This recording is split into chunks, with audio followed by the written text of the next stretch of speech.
नमस्कार दोस्तों। अगर आपने पिछले कुछ महीनों में न्यूज़ हेडलाइंस को फॉलो किया है तो कहीं ना कहीं इस खबर के बारे में ज़रूर सुना होगा कि लॉकडाउन्स के टाइम पर इकोनॉमीज़ की हालत ख़राब होने के बावजूद दुनिया भर के स्टॉक मार्केट्स ऊपर जा रहे थे, राइज करने लग रहे थे। ऐसा क्यों हुआ, कैसे हुआ और क्या रीजंस थे स्टॉक मार्केट्स के इस राइज के पीछे, आइए जानते हैं आज के इस वीडियो में।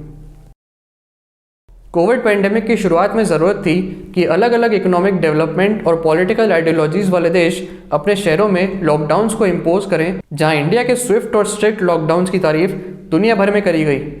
लेकिन इसके बावजूद करीब 20 सितंबर को 5.4 मिलियन केसेस के साथ इंडिया कोविड केस के चार्ट में सेकेंड नंबर पर पहुंच गया यूनाइटेड स्टेट्स के बाद, जिसने उस दिन करीब 8 मिलियन के मार्क को टच किया।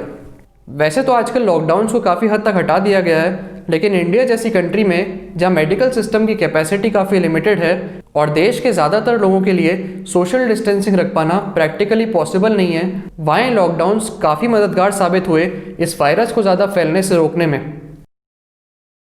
डोमेस्टिक लॉकडाउन्स के लगाए जाने और इंटरनेशनल इकोनॉमिक एक्टिविटी के पूरी तरह से रोक दिए जाने का एक गहरा असर पड़ा इंडियन इकोनॉमी पर, जहां फाइनेंशियल ईयर 21 के फर्स्ट क्वार्टर में ही करीब 23.9% का डिक्लाइन रजिस्टर किया गया as compare to first quarter of financial year 20। साथ ही लॉकडाउन्स के लगाए जाने के तुरंत बाद ही देश में अनएम्प्लॉयमेंट में भी करीब 23% तक का राइज देखा गया।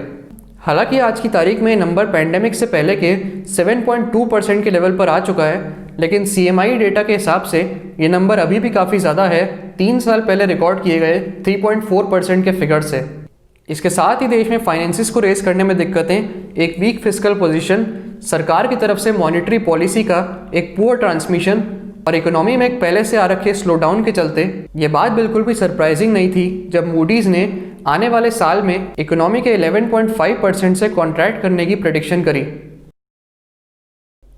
इस इमेज में हम देख सकते हैं कैसे ये स्लोडाउन का ट्रेंड सिर्फ इंडियन इकोनॉमी तक लिमिटेड नहीं था। दुनिया भर की इकोनॉमीज पे इन लॉकडाउन्स का एक गहरा असर पड़ा है, लेकिन इंडिया का कॉन्ट्रैक्शन फिर भी मच वर्स रहा है बाकी कंट्रीज के कंपैरिजन में। एक ध्यान देने वाला पॉइंट यहाँ पर यह भी है कि इस चार्ट में इंडिया के ईयरली डेटा को कंपेयर किया गया है बाकी देशों के एनुअलाइज्ड क्वार्टरली फिगर से, यानी कि इंडिया के साल भर के डेटा को कंपेयर किया गया है बाकी देशों के 4 महीने के डेटा को साल भर तक के लिए एस्टिमेट करके। अब इतने बड़े स्लोडाउन के बाद सबको लग रहा था कि यही ट्रेंड स्टॉक मार्केट्स के साथ भी देखा जाएगा, उसमें भी गिरावट आएगी, लेकिन ऐसा बिल्कुल नहीं हुआ दोस्तों।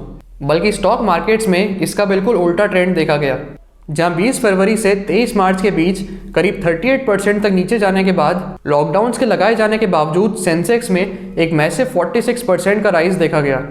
और ये ट्रेंड भी सिर्फ इंडियन इकोनॉमी तक लिमिटेड नहीं था, जहां यूके के फाइनेंशियल टाइम्स स्टॉक एक्सचेंज ने करीब 6500 पॉइंट्स तक राइज किया। वहीं यूएस के भी standard and poor's exchange index में एक ऑल टाइम हाई को रिकॉर्ड किया गया।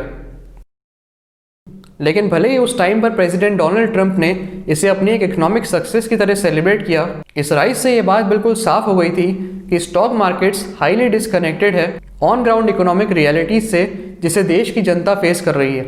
यूएस का डाउ एक्सचेंज इंडेक्स भले ही 29,000 के मार्क को क्रॉस कर गया हो, लेकिन लॉकडाउन्स के टाइम पर लोगों के पास जॉब्स नहीं थी और कुछ लोग खाना तक अफोर्ड नहीं कर पा रहे थे। स्टॉक मार्केट्स में देखे गए इस राइज के पीछे एक मेजर रीज़न ये था कि स्टॉक इंडेक्स, जिन्हें कंपनीज की मार्केट कैपिटलाइजेशन यानी उनकी मार्केट में वैल्यू से मेजर किया जाता है, वो बहुत ज़्यादा झुके हुए होते हैं बड़ी कंपनीज के फेवर में। जहाँ यूएस के S&P 500 की लगभग 25% मार्केट कैपिटलाइजेशन होती है FAAMGs के स्टॉक से, यानी कि फेसबुक, अमेजॉन, एप्पल, माइक्रोसॉफ्ट और गूगल जैसी बड़ी कंपनीज के स्टॉक से। एक दूसरा बड़ा रीज़न इस राइज के पीछे था नंबर ऑफ रिटेल इन्वेस्टर्स में हुआ एक रैपिड इंक्रीज, यानी कि स्टॉक मार्केट में इन्वेस्ट करने वाले आम लोगों का तेज़ी से बढ़ जाना। जहां यूएस में ये लोग जिम्मेदार रहे डेली मार्केट एक्टिविटी के करीब 20 से 25% हिस्से के लिए 2020 में एज कम्पेयर टू 10% इन 2019। वहीं इंडियन ऑनलाइन ब्रोकर ज़ेरोधा के भी नए अकाउंट ओपनिंग्स में करीब 300% का राइज देखा गया लॉकडाउन्स के बाद। इसके साथ ही बाइंग चीप भी एक और रीज़न हो सकता है इस राइज के पीछे, जहां कंपनीज के स्टॉक्स नीचे गिरने पर लोगों ने इन सस्ते हुए स्टॉक्स को खरीदना बेहतर समझा, ताकि जब फ्यूचर में इनकी वैल्यू बढ़े तो इन्हें बेचकर प्रॉफिट कमाया जा सके। लॉकडाउन्स के लगाए जाने के बाद दुनिया भर के सेंट्रल बैंक्स ने एक एक्सपेंशनरी पॉलिसी को अपनाया, जहां पर सभी डेवलप्ड कंट्रीज़ के बैंकों में इंटरेस्ट रेट्स को लगभग ज़ीरो कर दिया गया। और ऐसा करने की वजह से स्टॉक मार्केट, जिसे एक टाइम पर रिस्की ऑप्शन माना जाता था, वो ज़्यादा अट्रैक्टिव बन गया लोगों के लिए, क्योंकि वहाँ पर उन्हें अपने पैसों के लिए ज़्यादा रिटर्न्स मिल रहे थे। इसके साथ ही इंटरनेशनल कंडीशंस में एक अनसर्टिनिटी ने भी देश के बाहर जाने वाले फॉरेन कैपिटल को इंडियन स्टॉक मार्केट्स में पुश किया, पैंडेमिक के लगने पर हुए एक शार्प सेल ऑफ के बाद।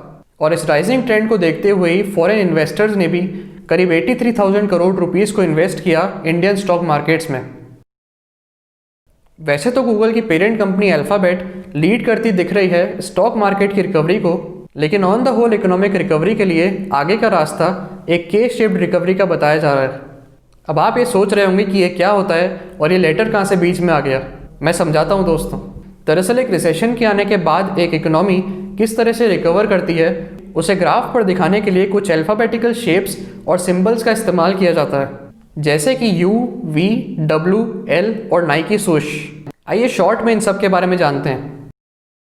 जहाँ वी शेप्ड रिकवरी का मतलब है एक इकोनॉमी में रिसेशन आने के बाद तुरंत रिकवर कर जाना, वहीं यू शेप्ड रिकवरी शो करती है कि इकोनॉमी में रिसेशन आने के बाद थोड़े टाइम तक स्लो डाउन रहा, जिसके बाद रिकवरी को देखा गया।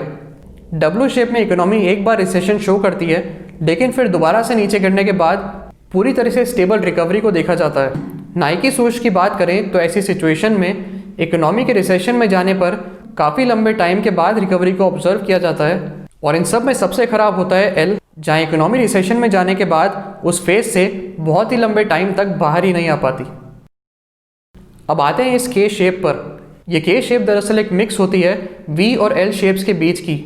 यहाँ हमें इकोनॉमिक रिकवरी में एक डाइवर्जेंस देखने मिलती है, जहाँ अपर और मिडिल क्लास रिसेशन के फेज से जल्दी रिकवर कर जाते हैं, मगर लोअर क्लासेस के लिए रास्ता काफ़ी मुश्किल भरा होता है और उन्हें काफ़ी वक्त लग जाता है इस रिसेशन से बाहर आने में।